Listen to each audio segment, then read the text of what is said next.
BC రిజర్వేషన్లపై BJP వైఖరి ఏంటో చెప్పాలని మంత్రి శ్రీధర్ బాబు డిమాండ్ చేశారు. బీసీ రిజర్వేషన్లపై తాము అసెంబ్లీ తీర్మానం చేయబోతున్నామని తెలిపారు. బీసీలకు న్యాయం చేసేందుకు పార్లమెంట్లో రాజ్యాంగ సవరణ చేస్తుందా లేదా తేల్చి చెప్పాలని అన్నారు ఆయన.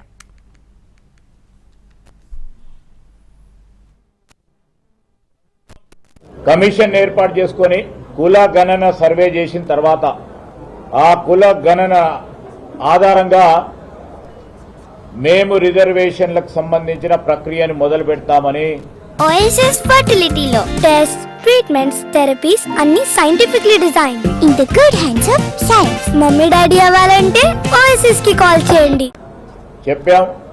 రేపు అసెంబ్లీ సమావేశాలకు సంబంధించి కూడా మొన్న ముఖ్యమంత్రి గారు స్పష్టంగా చెప్పడం జరిగింది. దానికి అనుగుణంగా నేను బీజేపీ నాయకత్వాన్ని అడుగుతా ఉన్నా, రాజ్యాంగ సవరణ చేసే కార్యక్రమం చేస్తారా? బలహీన వర్గాలకు న్యాయం చేసే కార్యక్రమాన్ని మొదలు పెడతారా?